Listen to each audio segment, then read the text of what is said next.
My name's Rayanne Williams. I'm Nelson's art agent. Nelson's unique in a lot of ways, not just for his causes for doing art, but also because of the types of art that he does. He's very eclectic, I guess would be the word, in how he does his art and what he comes up with. It's, you know, he has so many ideas that run through his head, and he can come up with something at the drop of a hat and change a project at the drop of a hat. And he's just very flexible with his artwork. People ask me, where do your ideas come from? Well, I have no idea. One day you wake up and you open your eyes and you see, and it's right there in front of you, and you know what's going to be on that day. The next day, it may be repurposed or reassigned to for another reason, which happened to this girl right here. In December of this last year, City Art, who has been a very good supporter of me in my new life, 3 years into now, and then they gave me a one-man show. The one-man show in December was a mixture of myth, Christianity, my own ideas about religion and the spirit world, which I'm very interested in. And I had a tree built for that exhibit, and she was actually my girl. She was Eve, and who took a gamble in eating the apple, and that's why you have these things on her hands, the dice and the chips and stuff. And then next to her was what used to be Adam. Now, by the way, her name is Bertha. It wasn't the first woman that was created, it wasn't Eve to me, it was Bertha. And next to her, there was a dude named Bob, and that was the first person created. And Bob and Bertha took a gamble, and they got kicked out, right? They ended up homeless.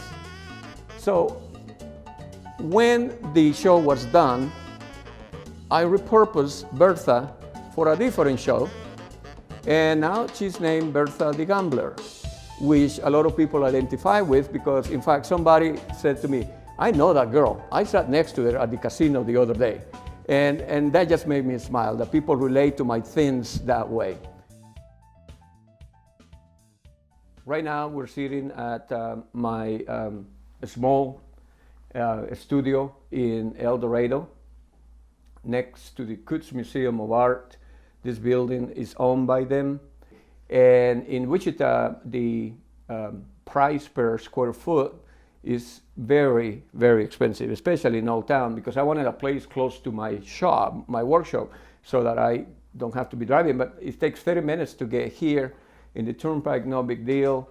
And the good thing about this building is I share it with 3 other artists. I never see any of them, never. I'm here probably at hours that they're not here. I'm here when it's hot, usually. And that's why I was mentioning that I like to, if my intern is here working, then that's a different story. She needs the air conditioning. But I am outside on my table, happy. It's like my Miami, because it's quiet. I have that view up there. In here are some of the things that she has worked on, and we're changing with the plan to take it to Kansas City. But these scrolls tell the story, my interpretation of the story of the Garden of Good and Evil. Of course, there is a battle between them, and I don't know from that perspective that you can see, but there is writing through the scrolls telling the story about the serpent and the agreement between her and the first woman to eat the fruit, and that sort of theme continues. Now, one of the reasons why that kind of thing continues in my life is not only because I studied philosophy, but I studied to be a minister too at the beginning, and I actually practiced a little bit of the ministry. Right now, my mother wishes I was a little more of a Christian. Every Sunday she says, are you going there? Are you going there? But anyways, that's a different story. But there is a lot of that in my work, a lot of spirituality in a way. This one right here, of these 3 kids, I made that back in 1985, probably 1985. And it's a representation of my 3 children, except my daughter complains she is a blonde and that girl is not a blonde. Okay, so what people have asked me is, what were you thinking when you did this process? I will tell you that this process is not as simple as it looks. I had a studio by the river prior to moving here, where I had like 3 walls just like you see here, and then I will draw on one. By the way, this is Mylar paper. I tend to use a lot of Mylar on what I do. And then I throw them on the floor, and I know what I want to say, and so I look at it, and then they start showing together. So I'm moving, cutting. So this is like a collage in a way.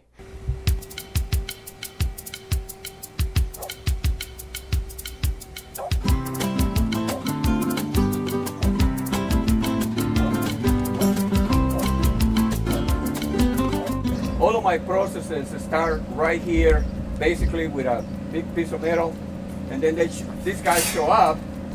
Sometimes they look like this, sometimes they look different. One of the things I do with them is clean them.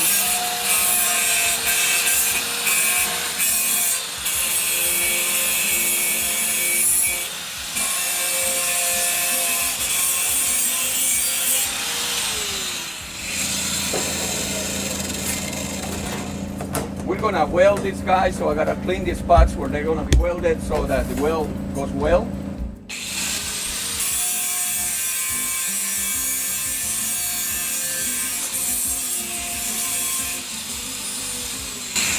One of my friends that I share this place with, actually he owns it, he lets me lease some space, asked me, why do you grind everything? I said, well, because it's physical, and I want all my sculptures to have some sort of texture. It's kind of like my signature, all those wiggly things. I don't know if you can see them there, but yeah, when you paint, then the color is different on both of them. It's kind of like, you know, the Italians had the term impasto, and it creates like a crust on them. Well, I cannot create a crust on a flat metal, but I can create some sort of depth.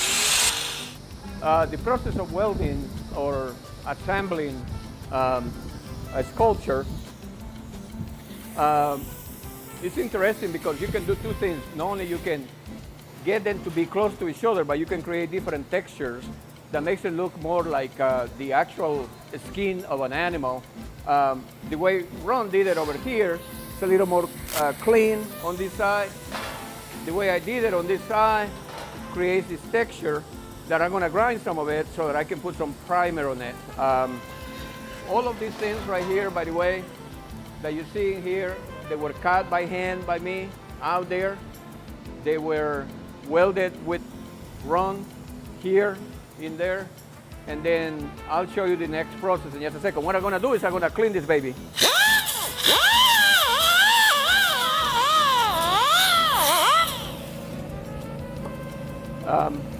What this does is it cleans the welding spots so that you can have your bird ready for the next step, which is actually priming. So what the primer does, because it's an automotive primer, at least this is my, you know, I don't know how other people do their sculpture, but this is how I do mine. It's my process. Once again, when I went to school, I studied art history. I didn't study art process at all, no drawing, no painting, none of this stuff. I'm gonna go back and give you some information on this guy over here. His name is Will the Beast. Will the Beast. People have asked me if he's a bull or a buffalo or what is it all. And like I said, I make my own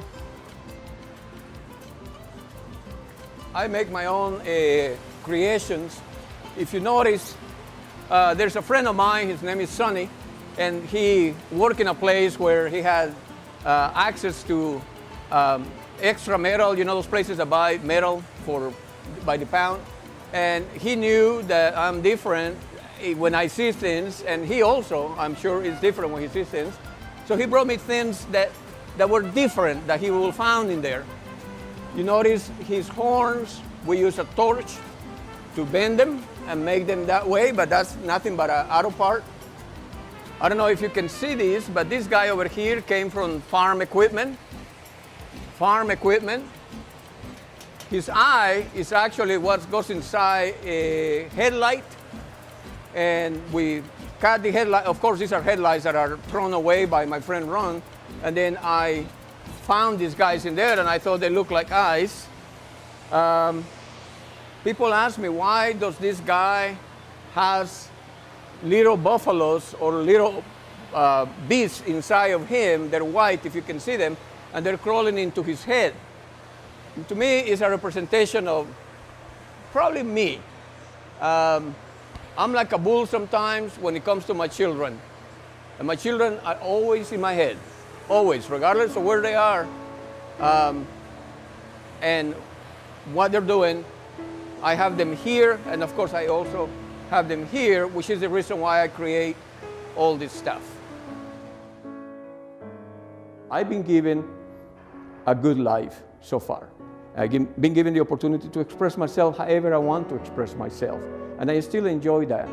And there is a term called entelechy that says that we have an inner urge to be what we need to be. And I think that I did not choose to be an artist. I think I'm lucky enough that nature chose me to be this. And I don't call myself even an artist. There's a new term now, it's called creative. When you're creative, you create your own world. You create your own entities within that world. And one of the characteristics of my personality is I'm a loner in a way. You may not see that because I'm doing all of this here with you guys, but I'd rather be alone than with people, because when I am alone is when I can think. And when I can think, from wherever those ideas come from, then this stuff shows up. Now, I'll tell you one thing, you don't have to buy it.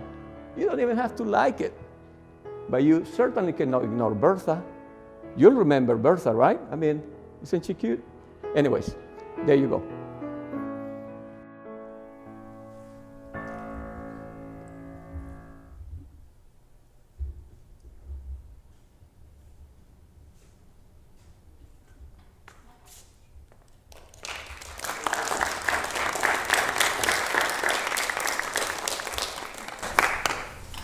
Rian said at the drop of a hat that I can come up with an idea and change of plans. And last night I was told that there were 250 students coming this afternoon to be here with us, and they couldn't make it transportation-wise. So what we did is we took the show to them this morning. So this is our second show. They were not privy to what I'm going to do in front of you, but they were privy to some of the video that you saw, and it was awesome to see all these students asking questions. They usually ask the same questions most people do to artists, is how do you know that you were going to be an artist? Where do your ideas come from? How do you know what your style was? And with the energy they gave me this morning, for the ones of you who made it this afternoon, we're going to start talking about these guys over here. And I think, because I have these over here, let me see if this is working. The name of my lecture today is Imperfect Disclosure. And so now I think that's the day after I was born. There I am. What? A little tall, isn't it? All right, so we discussed that. I want to talk to you about this. Some of you have seen this before. Botticelli, The Birth of Venus. And since we're talking about being creatives, I went ahead and borrowed from Botticelli, and I put pink in the middle, which is this sculpture that we're about to discuss today, which is this girl over here, and then this guy on the other side. His name is Tony Express. I'm going to talk about their lives in just a second. I think you're right. I think Juan and Cassie were right in getting up and bringing me probably the next guy over here. We're going to start mounting this guy for you. By the way, these two students are volunteers, and I'm thanking them so very much for helping me with this crazy thing. All right. So now you all know what this is, right? Nope. Okay. All right. So we'll keep moving. By the way, we recycle a lot of stuff. My mother is probably looking for this thing. It just disappeared from her garden, and it got bended a little bit and was installed on this guy. And where I work, you saw me there at the garage with Ron. There's a lot of other people doing things out there. But these two guys were left somewhere by a trash can, and I thought they were trash, and so I recycled them or repurposed them and made them into fingers. The next day, the guy was looking for his stuff. So I owe him $25 for that. But anyways, so you don't know what that is? That's cool. We'll move on. Let's talk about her. That was the original idea. That's not what I ended up with. When I create artwork, I like, especially 3D sculptures, I like to give them a personality. Like they have a life of their own, they're gonna have a history, they're gonna have a performance through their life, and they're gonna have an end game. Well here, I think personality, a lot of it reflects on your face. So I started to give her her face, start building her head, and I don't know if you noticed, but there is a cutie. It looks like she's drinking out of that. There she is. She has a frontal face because she has to be 3D. So you have the sides, and now you have a front. Then we need to give her a body. And by the way, this is not planned. This just shows up as I go. One of the things that I use in there is farmer's seat for a tractor that was repurposed. Gave her some curves right there. Move on. Here I am with my friend Ron over here. Oops, did I just move it back? Here I am with my friend Ron, who, by the way, laughs at me when I am burning. You see that guy right there? So we're putting together a pink. And, you know, in the process that you saw me on the video, there is some welding. And when there is welding, there are sparks. Where I forgot that day, that earlier, I had used mineral spirits. And I had done this on my vest. And then we went to weld, and then Ron is looking at me, and I'm looking, and I'm in flames right here. So I'm like trying to, you know, and he's just laughing. He's just, okay. Anyways, no, actually, but he's a good guy. He helps me a lot. He's been my technical advisor for many, many years. That's a man who knows a lot about everything, pretty much. Here she is again. And there she is hanging with some of her friends, some of the other sculptures that you saw. There's the violinist guy. We use the same process that you will use for a car. If you were going to paint a car and repair a car, is prime, and then you start with a coat, a second coat, and a third coat. And then you saw me priming earlier on the video also. And there she is. There are the Escalante men, Nelson, who is sitting here, who is a great help to me. Ian also, the guy in the middle, and then myself, and we're helping Pink get installed for her photographs. There she is. How did she become pink? I have no idea, but she was pink by this point.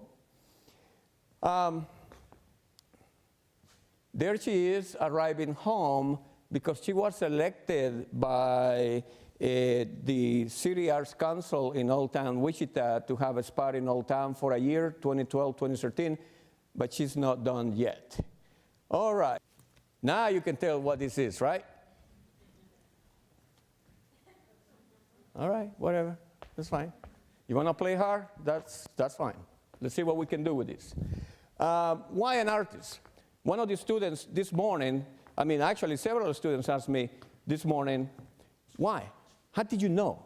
You know, when you're a student in a high school, you kind of trying to figure out who you want to be, who you're going to be, right? In college, too. I mean, in life, some of us still don't know what we want to be, right? So how in the heck do I assume that I will be an artist? Why an artist? Well, before we get to that picture, let me tell you another story. This one is true. Yeah. My parents were very smart. And they always wanted me to be an engineer. I was going to be an electromechanical engineer. That's my destiny. They had chosen that for me. I had another idea, but I didn't know that. So my parents said, but even though you're going to be an engineer, you need to have a hobby, something that is to chill. So they said, do you want to play an instrument? And I said, sure. And so I said, I want to play the trumpet. Well, that didn't go so well with them because of the noise. So we decided, okay, no trumpet, I'll play the guitar. And I learned to play the guitar, but it didn't turn me on. So one day, one of my grandmas, like the Italian grandma that we had, kind of threw up there a set of pastels and said, maybe he can paint. And so I did. And I created this painting, and I was probably between 11 to 13 around that time, and it disappeared. So one day, my father says, we're going to go eat, Nelson, and I'm going to take you to this gallery to see this display of artwork. Now, remember, I'm a little guy. And so he takes me up there, and there, on that wall, there it was, my painting. How did it get there? And next to the painting, there was a star. That means it had won something. Now, I could lie to you and say I won first place because I'm that good, but it wasn't. But I won something. I won a star next to my painting. And I thought, that is so awesome. And when I saw that, I thought, man, I kind of like this feeling. I didn't know what it was at that time, but I did like the feeling of what was going on at that moment. And so, why an artist? Well, here I am playing the guitar. I'm going to turn to one of my friends. I've been influenced a lot. As you know, I'm not here as a college professor. I do that for the last 25 years. But one of the things I teach philosophy. And I get influenced by this guy whose name is Aristotle. So we're going to talk about him and his acorn. Now, you all know what an acorn is, right? It turns into a tree. Can anybody tell me what kind of tree that turns into? An oak. Yeah, somebody said oak. Yeah, it turns into a big oak tree, right? Given the right resources, given the right weather, given the right stuff, this acorn is going to turn into a big tree right there, you see? Now, Aristotle was a naturalist. He studied nature. That was his gig. And in doing so, he understood that everything in nature, everything has what he calls that. I mentioned that on the video, entelechy, which is an inner urge to become who we want to be, who we are supposed to be. In my life, why am I an artist? Because I have the entelechy to be that. I don't have a choice. I said that nature chose me. That's my belief. Now, I don't know if you know, and I'm not comparing myself certainly with the next guy over here, but do you recognize that guy right there? That was Alexander, little guy. Yeah, Aristotle was his teacher, and then he became Alexander the Great. He found his entelechy. He died young, though. Now, the entelechy of Pink was this. She won the Sculpture of the Year last year for me. Just takes me a second, guys. Of course, right now, I am sure you can tell what this is, right? Oh, yeah, somebody does. Okay. Hey, we didn't know what Pink was going to be until she made it, so it's kind of like a, a growing process here. By the way, remember, I'm not asking you to buy anything or to even like anything. Here we go. Thank you. All right. Yeah, that's fine. That's fine. Okay. See this guy right here?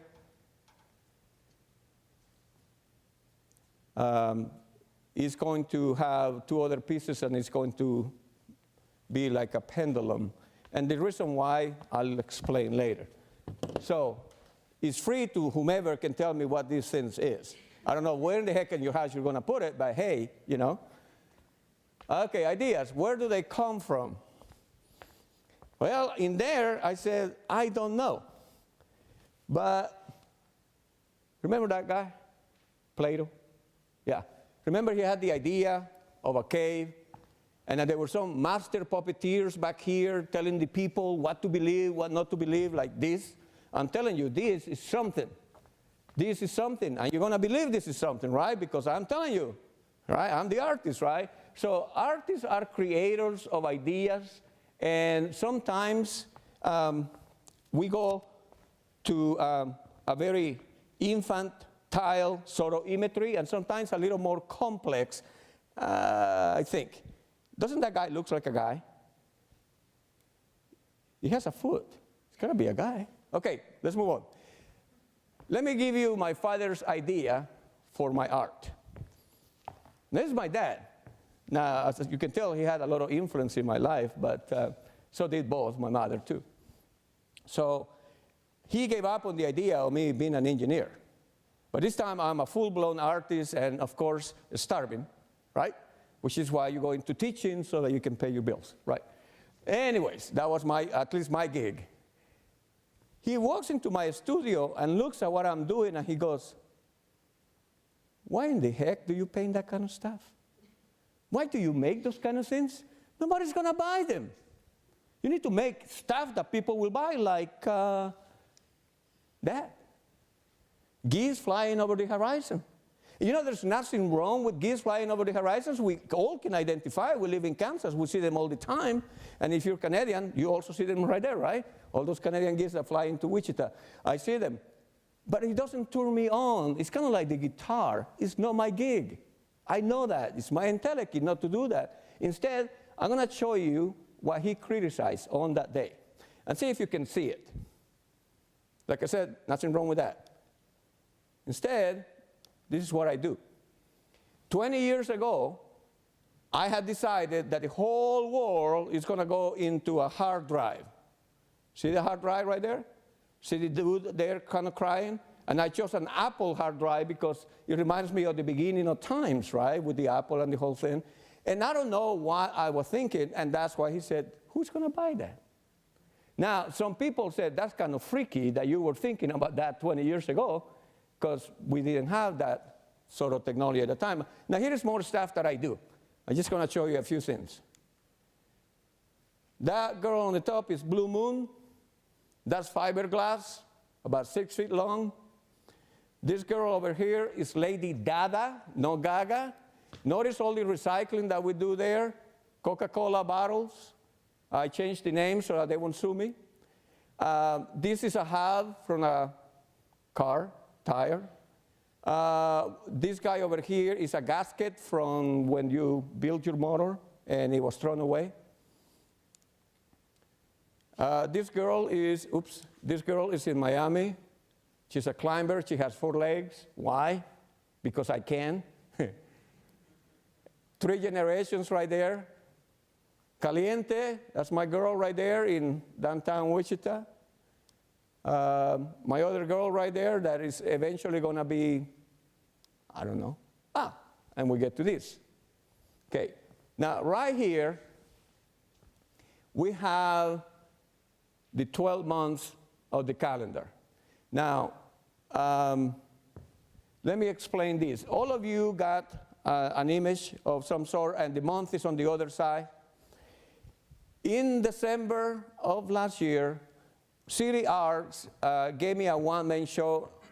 And if you remember last December, everybody was talking about the Mayan calendar ending, and the fiscal cliff was going to go down, and everything is going to be bad. And that was the time of the show. Now, I don't know much about the Mayan Indians, so I didn't want to create something that people would challenge and say, well, that's not true. So I created my own civilization. And that is my civilization. It's called the Mesoamerican civilization. It's my creation. It doesn't exist. Don't look for it. It's not in the history books. And what I did is I created a calendar for them. And for every month, I will have something to say. Now, in my theory of this civilization, when you're born with a burden. Something that you have to care or take care of it for the rest of your life. And that's how your life is going to be. It's like a horoscope. You know, the Chinese do it. Might not me, right? So mine is this guy over here, the month of September.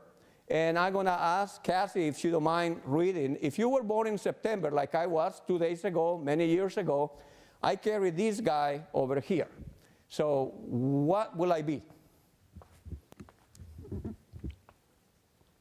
Unsak, the silent howling dog.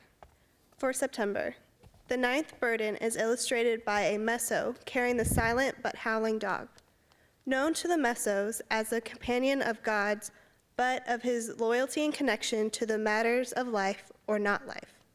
Those born under the Unsak are learning towards introspection. They are also at their best after the sunset. Women of the Unsak are very sensual and intellectual and love their red wines.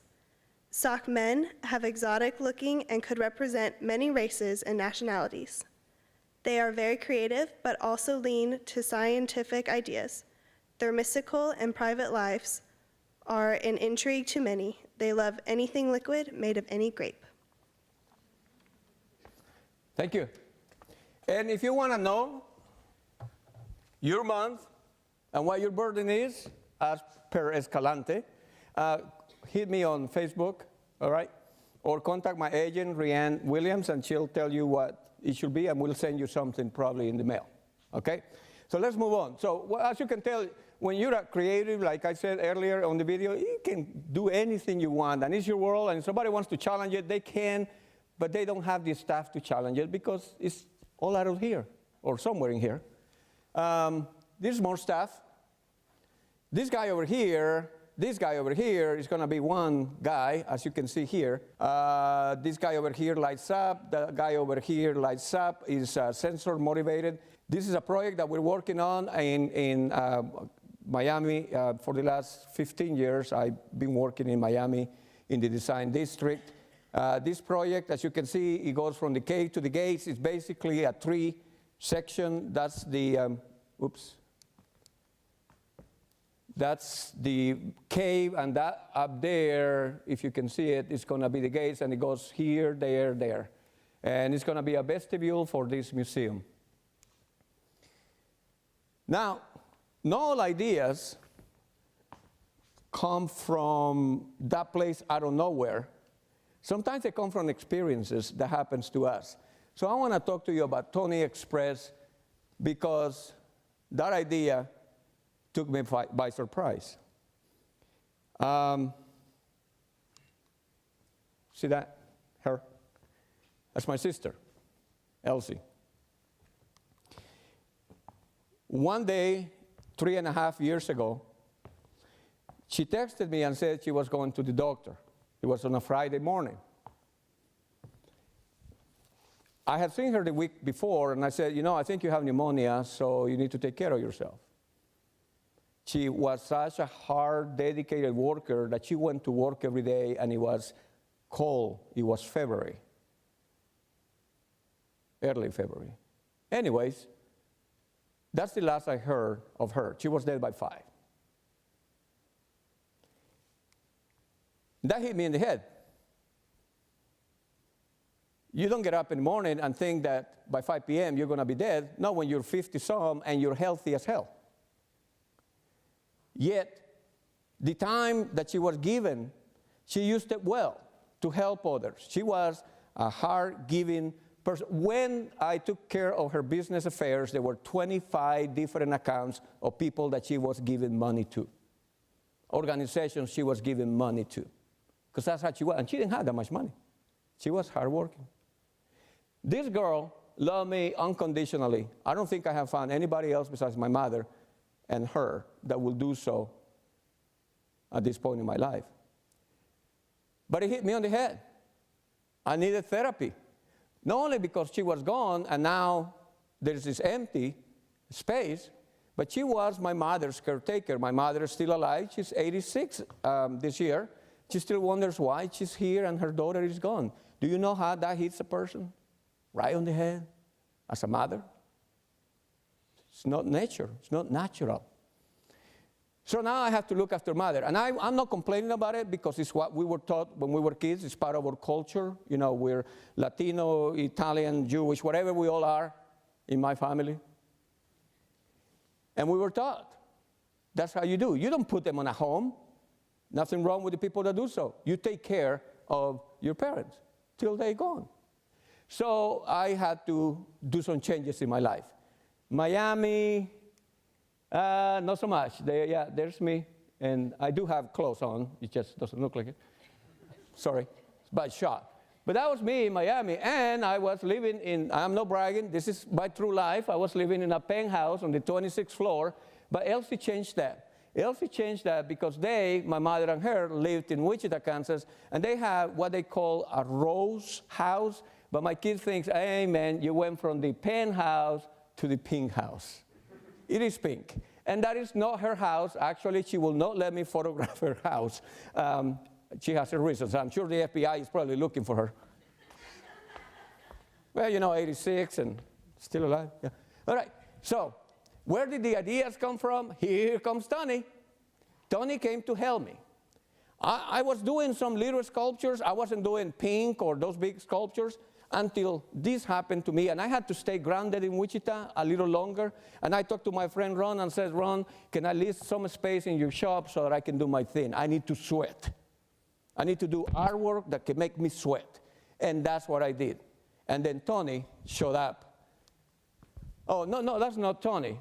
You know what that is, right? For all of you French, Napoleon Bonaparte crossing the Alps. But if you know history, you know that this is Photoshop, right? This is the first Photoshop in my mind by David, commissioned by the emperor, because you look regal right there, right? But you know that he actually went up that hill to that gap where they were sliding down on the ice. He went up on a mule.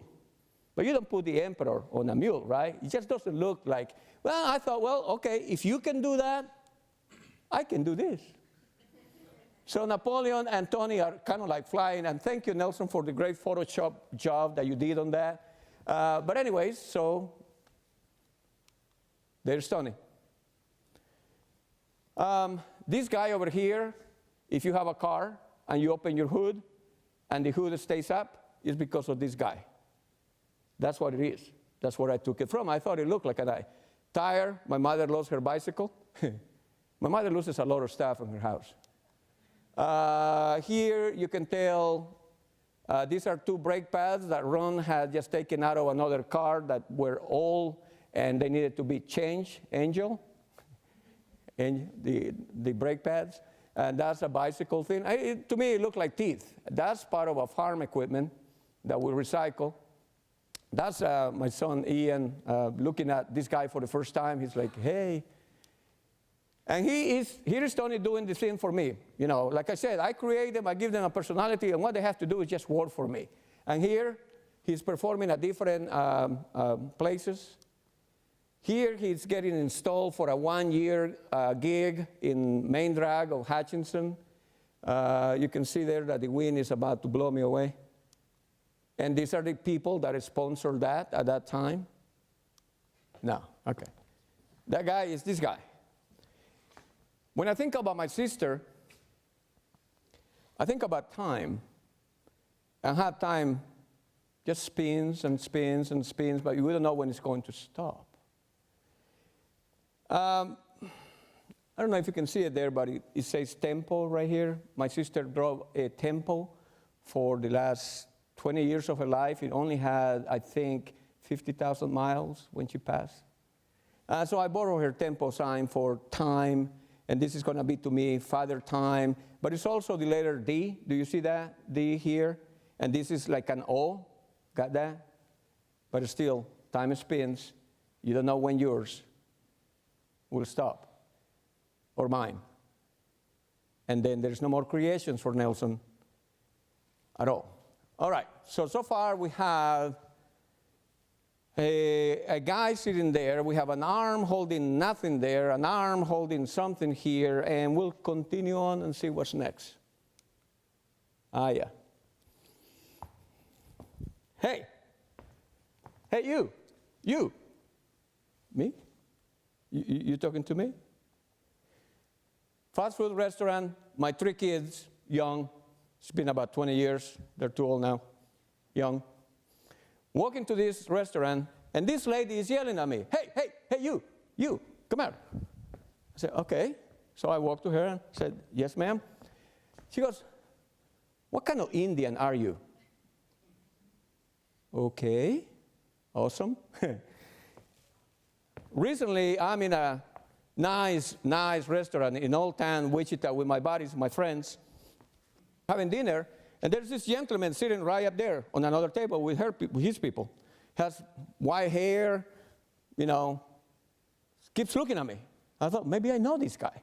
I even looked behind me just to make sure that there wasn't a TV screen that he was watching, like, Justin Bieber, do you hear about what happened? Never mind. Anyways, so I look, and nothing, and so he keeps staring at me. So it's time for him to go. And he comes to me and checks my hand and says, you are the best American Indian dancer I have ever seen.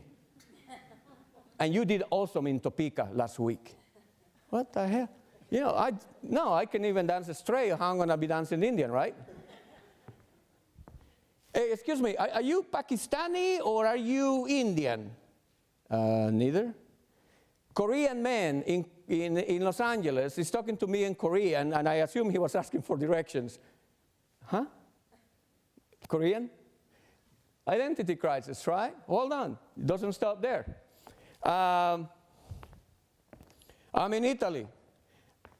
I'm in a restaurant outside waiting for service. Instead, I get an Italian fellow coming to me and say, you know, we don't serve your kind over here because you're a gypsy. Huh? Now I'm a gypsy. But the weirdest one comes from a guy from England who sits next to me on a meeting. I said, hey, you know, nobody had told you that you look like Paul McCartney.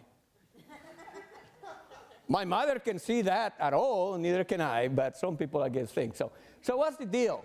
What's the deal with people trying to put you into a box? What's the deal with giving you an identity? Why not yourself give yourself an identity of who you are, right, to the world, your brand? Well, here I am. I don't want to keep my picture there for too long. So we're going to go to this guy, from this guy to this guy, and talk to you about identity. All right. I need the what. Because what people say is, what are you? What is your style? What? Okay, you know, I would like to answer to everybody, but I don't know how I'm going to do that with this guy. Thank you, Juan and Cassie. Appreciate it. So now you can tell what this thing is, right? This thing is having an identity crisis of its own. Can you tell that now? We have do with Father Time, what, to ask the question, what? What is this guy doing here? Well, let me talk to you about my other friend here, Socrates, because Socrates had an idea. He had an argument with one of his students. The student says, look at my nose. So pretty, so fine, so nice. Yours is big and fat and bulbous.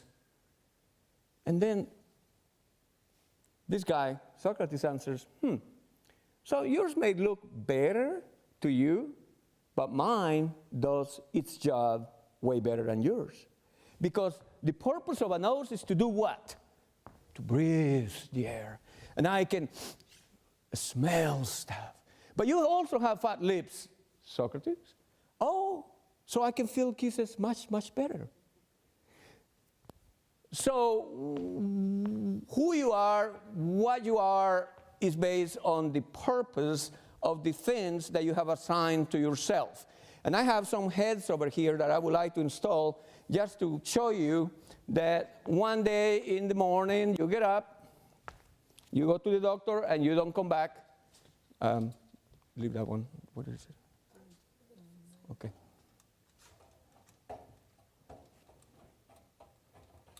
All right.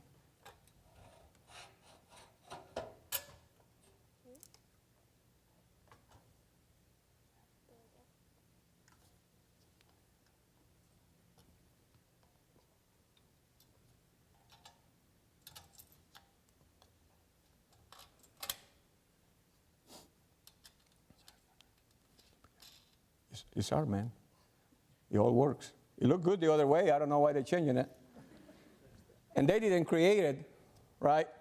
So anyways, so one day you can be this person, that person, that person, and that's my identity crisis. I'm telling you, one thing that Socrates said here about the nose and about people assigning you labels as to what you need to be when you're a man, a woman, a child, a father, to know thyself. I come to you, and I tell that to those 250 students I talked to this morning. I come to you not as a college professor. I don't come to you as a father or as a son or as a brother. I come to you as what I was born to be. just an artist, to create this kind of crazy stuff. Because I love creating this crazy stuff. I do what? Want to do the last one?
Now, hopefully we won't hurt anybody. And we're going to see this sculpture, Knows Thyself, just 360 degrees so everybody can see all of it. Careful right there. Keep going. Going around again. And then end up this way. Keep going. Keep going. And so, right here. Awesome. Thank you. Thank you. So I'm going to finish this by saying goodbye from Pink to you guys. Tony found a permanent home in front of the bank, People's, which is one of the things that artists live for, right? For these things, to find a home, regardless of what they are. But I tell you one thing, this guy, what I love.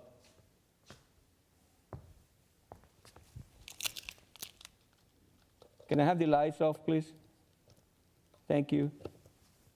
And there you are. This is the stuff that I do every day. I'm done, yeah. Thank you.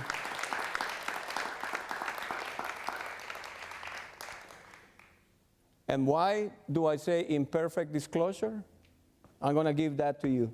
Like I said, I come to you not as a college professor, father, all the roles that I have assigned to myself, but I come to you as my style. My style is imperfection. I am the most imperfect father. I'm the most imperfect brother and son. Maybe not the best college professor, but I tell you, I am me. I know myself, and I know that I, in my world, will always be imperfect, and I'm okay with that. Thank you for coming. I really appreciated giving me your time. Have a good night.